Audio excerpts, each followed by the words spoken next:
आपका स्वागत है आज फिर। मार्केट ने एक्सपायरी दिखाई, जैसा बोला था आसान नहीं होगी। It will be only for the highly skilled people, only for the professionals.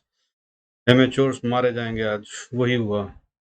दोनों तरफ के प्रीमियम उड़े, पुट साइड के भी और कॉल साइड के भी, और कभी डायरेक्शन दिखाई नहीं मार्केट ने कि वो किस तरफ जा रही है, और बहुत बड़े मूव भी नहीं है।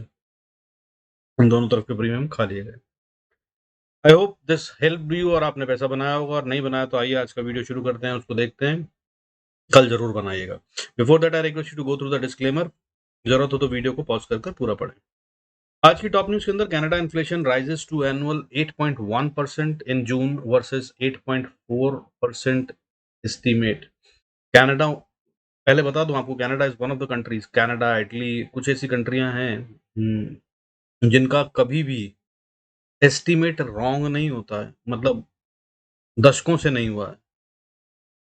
और अब जून में, यानी कि आधे साल में ही उनका इन्फ्लेशन रेट 8.1 पहुंच गया, अगेंस्ट जो उन्होंने एस्टीमेट कर रखा है फॉर द ईयर 8.4, यानी कि नजदीक है ब्रेक होने के। तो महंगाई की इस कदर बढ़ रही है, दुनिया भर में कितना इम्पैक्ट है। और ये छोटी सी बात जो रशिया यूक्रेन की लग रही थी, वो आज इतनी बढ़ चुकी है, महीनों हो चुके हैं, खत्म होकर नहीं दे रही है, लेकिन महंगाई पे गहरा असर है। और हम may be headed for recession, हम ही नहीं, मतलब the world is headed for a recession. उसके लिए भी एक बड़ी न्यूज़ है, जिसमें मैं बता दूं आपको कि पहले मैंने बताया था अमेज़न ने एम्प्लॉइज़ कम करे, फिर अलीबाबा ने करे, फिर उसके बाद टेस्ला ने करे। एलन मस्क, दुनिया के सबसे अमीर आदमी, उन्होंने अपने पूरी कंपनियों में स्ट्रेंथ कम करी।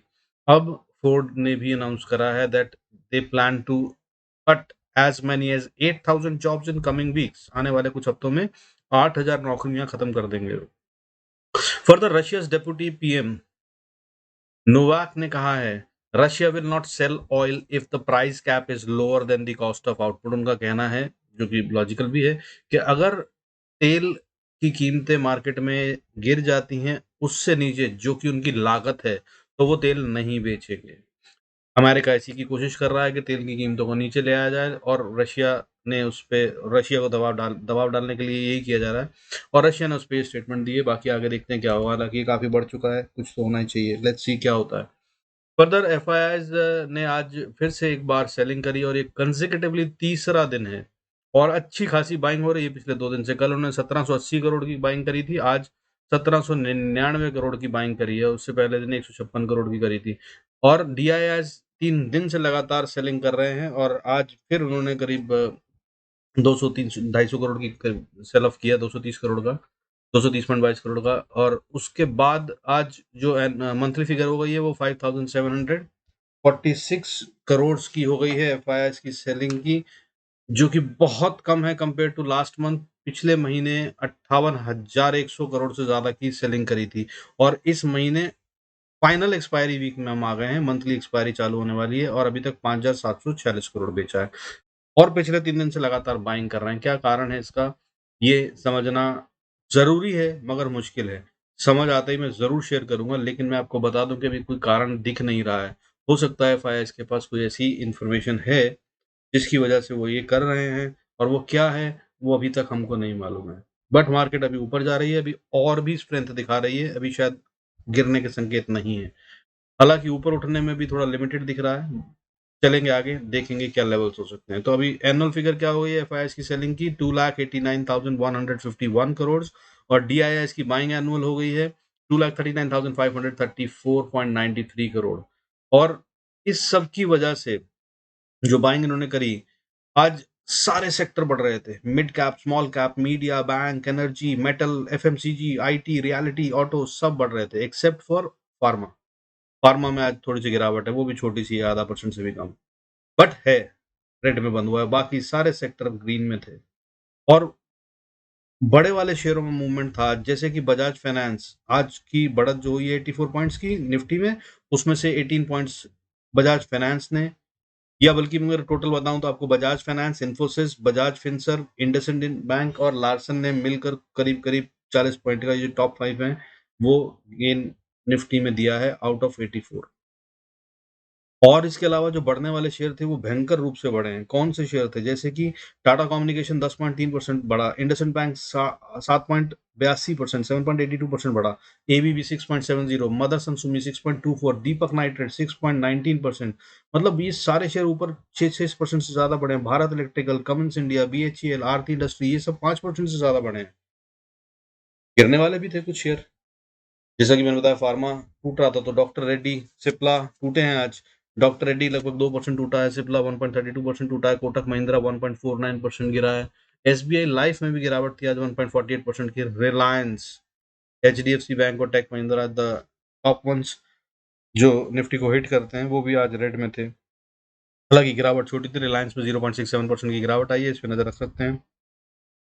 मेरे हिसाब से इसमें एक बढ़त आनी चाहिए। मैं पिछले करीब 1 महीने से बोल रहा था ये गिरेगा गिरेगा गिरेगा, लेकिन अब मैं बता रहा हूँ आपको ये बढ़ेगा। कारण आपको बता दूं, जो डीजल पेट्रोल की कीमतों में कमी की गई है वो एक्साइज ड्यूटी कम होने की वजह से हुई है, और उसके साथ ही में दूसरा अनाउंसमेंट भी हुआ है जिसके तहत में जो एक्सपोर्ट टैक्स लगा था वो भी कम हो गया, यानी कि रिलायंस को सीधा सीधा फायदा। तो इसके रेट बढ़ेंगे, इनकी प्रॉफिटेबिलिटी बढ़ेगी। तो इसकी कीमतें गिरनी इसलिए शुरू हुई थी क्योंकि वो 13 रुपए का जो टैक्स लगाया था वो ही था हिट, अब वो हट रहा है तो फिर, या घट रहा है तो फिर इनका प्रॉफिट बढ़ेगा। तो इस पे नजर रखिए, और ये ड्राइवर फॉर द निफ्टी हो सकता है। अगर ये बढ़ेगा तो निफ्टी को भी ऊपर बढ़ा देगा। Further HDFC bank, HDFC teams दोनों ही इंपॉर्टेंट हैं, बनाए रख सकते हैं नजर। आईसीआईसीआई बैंक एक ब्रेकआउट के पास नजर आ रहा है मुझे, उस पर भी नजर रख सकते हैं, कल के लिए अच्छा मूव आ सकता है। अगर मार्केट ऊपर जाती है तो फिर से नजर बनाए रखिएगा। फर्दर आज निफ्टी में क्या हुआ? आज बंद हुई निफ्टी 16,605 पर 84 पॉइंट्स के गेन के साथ, लगभग आधे परसेंट का गेन था। बैंक निफ्टी बंद हुआ 36,201 पॉइंट्स पे, जो कि 228 पॉइंट का गेन था, 0.64% का गेन। और मैं इतने दिन से आपको बता रहा था कि बैंक निफ्टी थोड़ा स्लो लग रहा है, थोड़ा स्लो लग रहा है, लेकिन मैं आपको आज बता दूं निफ्टी और बैंक निफ्टी अब दोनों बराबर आ गए हैं, और अब मुझे दोनों एक जैसे लग रहे हैं। और क्या लग रहा है वो आपको आगे बताऊंगा। उससे पहले देख लेते हैं जो बाकी के इंडिकेटर्स हैं वो क्या कह रहे हैं। देखिए वॉलेटिलिटी इंडेक्स जो है वो स्टेबल है, उसमें कोई भी भूचाल जैसा नहीं आ रहा है, जिसका मतलब ये है कि जो ये मूवमेंट है ये काफी स्टेबल सा है। अभी बहुत बड़ी वॉलेटिलिटी नहीं आती दिख रही है मुझे। इसका मतलब ये है कि गिरावट के बहुत बड़े संकेत है नहीं, हालांकि बढ़ने का भी कोई कारण नहीं है, but at the same time गिरने से पहले जो इंडिकेशंस आते हैं वो सब नहीं है। जैसे कि और बाकी के इंडिकेशन देखिए, गोल्ड इस समय कहाँ पे है? फ्लैट है आज, 50,250 पे ट्रेड कर रहा है, 0.03% का ऊपर नीचे कर रहा है। सिल्वर थोड़ा सा डाउन है, लगभग 0.9%, 55,120 पे ट्रेड कर रहा है। डॉलर लगभग फ्लैट है, 0.19% के लॉस के साथ इस समय ट्रेड कर रहा है 79.95 पे। ये एक अच्छी बात है, 80 के ऊपर चल रहा था, आज 80 से नीचे आ गया है। हालांकि अभी भी बहुत महंगा है, और ये हमारी इकोनॉमी पे बहुत बड़ा हिट है, बट फिर भी अब इसकी डायरेक्शन जो लगातार ऊपर बढ़ रहा था, ये 77-76 से बढ़कर सीधा 80 रुपए पार कर चुका था। बहुत बड़ा मूव होता है ये मूव, आमतौर पर कई साल लगते हैं 4 रुपए का मूव आने में, बट ऐसा हो गया था अभी पिछले कुछ महीनों में, तो अब ये रुक गया है, तो ये अच्छा साइन है, जो कि मैंने कहा भी था, क्योंकि इसके बाद कंसोलिडेशन होगी। हालांकि लॉन्ग टर्म में अगर मैं बात करूं तो लॉन्ग टर्म भी नहीं, इनफैक्ट मिड टर्म की बात करिए, आने वाले 6 महीने से साल भर में शायद ये 82 तक भी चला जाएगा, जिस तरह के कैलकुलेशंस मार्केट में चल रहे हैं। फर्दर क्रूड जो है आज भयंकर रूप से गिरा हुआ है, आज लगभग 3.5% क्रूड नीचे है, और एसजीएक्स निफ्टी फ्लैट चल रहा है, अभी फिलहाल कोई मूव नहीं दिखा रहा है वो। लेट्स सी कि कल क्या होता है, इसके लिए नजर बनाए रखिएगा ग्लोबल मार्केट्स पर, और कोशिश कीजिएगा उनके साथ अलाइन होने की। जो कुछ वहां पे होगा ग्लोबल में वही यहाँ पर असर डालेगा। हालांकि अभी अगर मैं बात करूं तो फिलहाल फुटजी और डाक्स थोड़ा सा डाउन है, और नैस्डैक जो है वो ठीक ठाक चल रहा है, थोड़ा सा ऊपर है ग्रीन में। तो आइए देख लेते हैं कल के लिए लेवल्स क्या रहेंगे। लेवल्स जो हैं कल हमारे ट्रेड के लिए निफ्टी एंड बैंक निफ्टी में, but before we start I request you to go through the disclaimer as per SEBI norms. जरूरत हो तो वीडियो को पॉज कर देखें। आइए देख लेते हैं साहब। देखिए जो निफ्टी ने आज करा, साइडवेज था, ऑलमोस्ट एक डब्बे के अंदर ही पूरा पूरा दिन निकाल दिया इसने, अगर आप देखें इसको। हालांकि शुरू होते हुए नीचे चला गया था, लो काफी नीचे चला गया था 900 को तोड़कर, लेकिन जल्दी ही उसने रिकवर कर लिया। शुरू के 15-20 मिनट में, आधा घंटे में ऊपर वापस आकर एक हाई बना दिया था इसने, और उसके बाद लगभग हम वहीं ट्रेड करते रहे दोपहर के करीब 2:30 बजे तक, और उसके बाद फिर एक बढ़त आई, जो कि आखिरी कैंडल अगर आप देखें तो उसमें गिरावट थी। यानी कि ये जो मूव था ये कोई ऐसा नहीं था जो कहूँ कि आज बहुत स्ट्रेंथ है तो कल फिर ये कंटिन्यू रहेगी, but this is how it was. तो खैर इसकी वजह से अब आगे के क्या रहेंगे, लेवल्स उसको देख लेते हैं। और कल भी एक ट्रिकी डे हो सकता है, जबकि फ्राइडे जो है जनरली बियर्स का डे होता है, आमतौर पे बियर्स इसमें हावी रहते हैं। ये आम तौर की बात बता रहा हूँ, regularly that's how it is. तो कल भी फ्राइडे है, देखते हैं बाकी क्या होता है। और मार्केट काफ़ी बढ़ चुकी है और नीचे गैप छोड़ा हुआ है। ये सारे कारण हैं जिसकी वजह से मैं कह रहा हूँ कि मार्केट अभी गिर सकती है। कहीं इसको गैप तो फिल करना ही है, ठीक है ना? आज कल परसों जब करेगी करेगी, लेकिन गैप फिल तो होगा। देखते हैं कब करती है, बट अभी फिलहाल स्ट्रेंथ है मार्केट में और अभी कारण दिख रहे हैं, एफआईएस बाई कर रहे हैं, तो मार्केट के नीचे गिरने का कोई कारण दिख नहीं रहा है। बट बढ़ क्यों रही है उसका कारण पहले पता चले तो मैं खोजूंगा कारण गिरने का, ठीक है ना? तो बी कॉशियस, वेरी केयरफुल। अभी खतरनाक स्थिति है, फिर से बोल रहा हूँ, बाइंग में थोड़ा सा हल्का हाथ रखिए और संभले रहिए, डर कर रहिए, स्टॉप लॉस की इज्जत कीजिए, बिल्कुल भी इग्नोर नहीं कीजिएगा। मार्केट अगर नीचे की तरफ पलटती है तो बड़ी पलट सकती है, और अगर ऊपर की तरफ जाती है तो फिर तो जा ही रही है, हालांकि उसके कोई कारण अभी फिलहाल हमारे पास है नहीं, बट जा सकती है। Market has all the rights, ठीक है ना? मार्केट जो भी चाहे वो कर सकती है। We only read the data and accordingly we try and make money in that. तो क्या कर सकती है और हमको किन लेवल्स का ध्यान रखना है, आइए देख लेते हैं। तो अगर निफ्टी ऊपर जाने की कोशिश करता है तो कल के लिए पहला रेजिस्टेंस जो फेस करेगा वो 620-30 के आसपास फेस करेगा। अगर इसको पार कर लेता है तो एक थोड़ा सा स्ट्रॉन्ग रेजिस्टेंस 680 के आसपास आता है। और अगर 680 को पार कर लेता है तो फिर 700 पे अगला रेजिस्टेंस है, जो कि ऑब्वियस साइकोलॉजिकल रेजिस्टेंस है। और अगर उसको पार कर ले तो 830 से 850 एक क्रिटिकल रेजिस्टेंस बन जाती है। और अगर इसको पार कर ले तो एक बहुत स्ट्रॉन्ग रेजिस्टेंस 17,000 पे बनती है, जिसको पार करने में बहुत टाइम लगेगा।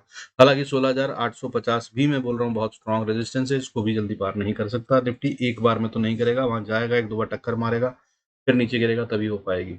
अनलेस FYI 10-12 हजार करोड़ की सेलिंग बाइंग कर लें एक ही दिन में, ठीक है? तो वो प्रोबेबिलिटी भी फिलहाल दिख नहीं रही, बट अगर ऐसा हो तो वो भी हो सकता है, क्योंकि market can do anything. But 850 is a strong resistance, नजर बनाए रखिएगा आने वाले समय के लिए। फर्दर अगर नीचे आने की कोशिश करती है निफ्टी तो क्या होगा? नीचे आने के लिए सबसे पहला लेवल तो आप देखिए, आप सपोर्ट का मान लीजिए वो है 560 के आसपास, ठीक है? 560 को अगर इसने बचा लिया तो ये ऊपर है, और उसके बाद फिर क्रिटिकल लेवल है 475-80, और ये इंपॉर्टेंट लेवल है, इसको इसे नहीं तोड़ना चाहिए, ठीक है? 475-80 की बजाय मैं बोलूंगा 500 से ही कॉशियस हो जाएगा। 500 से लेकर 475 तक ये काफी झटके ले सकती है, साइडवेज हो सकती है, कंसोलिडेशन हो सकती है, डिस्ट्रीब्यूशन हो सकता है। यहाँ पर ट्रेड लेना खतरनाक होगा, ये नो ट्रेड जोन रहेगा, इस पे कोई ट्रेड ना ले। बट अगर 475 को तोड़ देती है तो फिर ये डाउन साइड की तरफ जा रही है, और नीचे का जो लेवल ट्राई करेगी वो 350 तक का कर सकती है। लेकिन बीच में जो लेवल्स आएंगे वो होंगे 470 के बाद, अगली सपोर्ट 440 पे है, और उसके बाद 380-88 पे है, और उसको अगर तोड़ दे तो फिर 314 तक ही आ सकती है। और 350 तक तो इसको गैप ही फिल करना है, तो वहां तक तो आएगी। और उसके बाद जो असली स्ट्रॉन्ग सपोर्ट आती है वो 280 के आसपास आती है। मैं नहीं कह रहा हूँ कल तक आ जाएगा, लेकिन दीज आर द लेवल्स, इनको नोट करके रखिएगा, काम आएंगे। और मेरे लेवल सीरियस होते हैं, कभी भी आपने देखा हो, मिस नहीं होते हैं। जब भी मार्केट कोई मूव या टर्न लेती है तो उन्हीं लेवल से लेती है जो मैंने दिए होते हैं। 5-10-20 पॉइंट ऊपर नीचे होता है, इससे ज्यादा नहीं। तो आपके काम आएगा। फर्दर बैंक निफ्टी देख लेते हैं। बैंक निफ्टी के अंदर क्या करना है? देखिए, बैंक निफ्टी भी अपने पाइवट पॉइंट के पास ही बंद हुआ है निफ्टी की तरह, और इसीलिए ये रेजिस्टेंस पे है। इसको पार करने के लिए फिर से जोर लगेगा, हालांकि जोर की कमी नहीं है। एफआईएस जिस दिन चाहे उस दिन उठा सकते हैं। अगर उन्होंने 2000 करोड़ की बाइंग फिर से कर दी तो ये हो जाएगा पार। बट क्या वो करेंगे इज अ क्वेश्चन, नजर रखिएगा। और या फिर उन्होंने जितनी बाइंग करी है उसको सीधा धड़ाम से एक बारी में सेल कर दें तो मार्केट बहुत नीचे भी जा सकती है खतरनाक ढंग से। तो खैर आइए देख लेते हैं लेवल्स। अगर ऊपर जाने की कोशिश करते हैं तो भाई देखिए, सबसे पहली सपोर्ट जो आज है, कल के लिए बोल रहा हूँ, वो 36,270 पे बनती है। 270 से लेकर फिर अगला लेवल जो है वो 290-300 का बनता है, यानी कि 270 से 300 will be a very crucial level. बल्कि आप 300 भी नहीं, 350 मान के चलिएगा, क्योंकि 50 पॉइंट ऊपर नीचे झटका हो जाता है। तो 270 से 350, डोंट टेक एनी ट्रेड भाई, अगर ऊपर की तरफ मार्केट जाती है तो ये नो ट्रेड जोन रहेगा। और अगर इसको पार कर लेती है तो फिर उसके बाद ऊपर जाने की कोशिश में अगली रेजिस्टेंस 36,440 पे फेस करेगी। बैंक निफ्टी की बात कर रहे हैं, और अगर इससे ऊपर जाता है, ये स्पॉट के लेवल्स हैं, उससे अगला लेवल जो होगा 36,600 का होगा।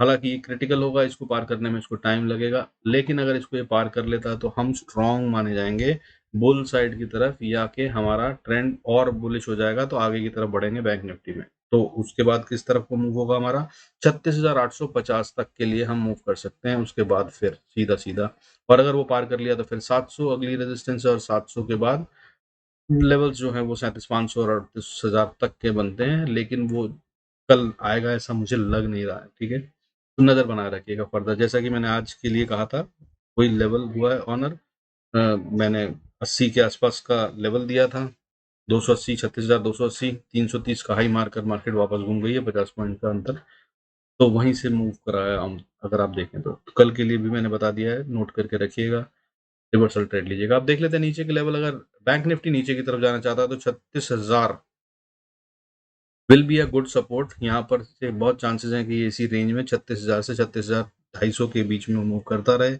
जब तक यहाँ रहेगा तब तक try and do only scalping, इससे ज़्यादा मत कीजिएगा। अच्छे पैसे बन सकते हैं ऊपर नीचे करके, लेकिन ज़्यादा देर मत कीजिएगा। फ्राइडे की ट्रिक बताता हूँ ट्रेड करने की। फ्राइडेज को प्रीमियम गलते हैं, प्रीमियम लूज होते हैं ऑप्शंस में, तो अगर उसमें ट्रेड लो तो अपना एक रूल बना लीजिए, वो देखकर कौन सी वाली में आप कर रहे हैं, क्योंकि आईटीएम, एटीएम और ओटीएम के अलग अलग रूल होते हैं, तो 5 मिनट से 15 मिनट ट्रेड में रहना चाहिए, उससे ज़्यादा नहीं। अगर आप प्रॉफिटेबल नहीं होते हैं 5 से 15 मिनट में, then move out of it, ठीक है? जितना नज़दीकी खेलेंगे उतना ओटीएम में खेलेंगे, उतना छोटा टाइम फ्रेम 5 मिनट, एटीएम में खेलते हैं 10 मिनट, और अगर आप आईटीएम खेलते हैं इन द मनी तो 15 मिनट, और कितना डीप इन द मनी में जाएंगे उसके हिसाब से ये रूल्स डिफाइन होते हैं। बट फ्राइडे को रूल टाइम बेस्ड होना चाहिए, that can help you in your trading.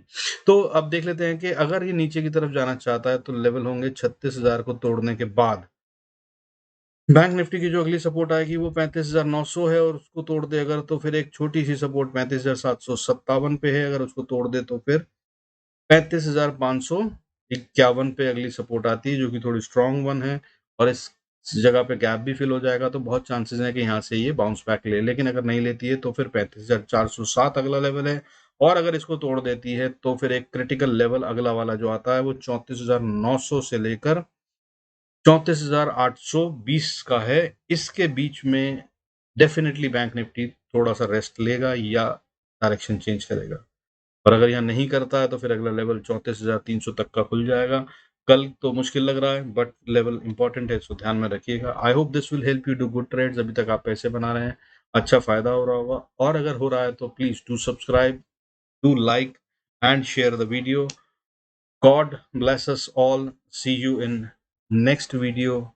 Thank you so much for watching the video and staying connected.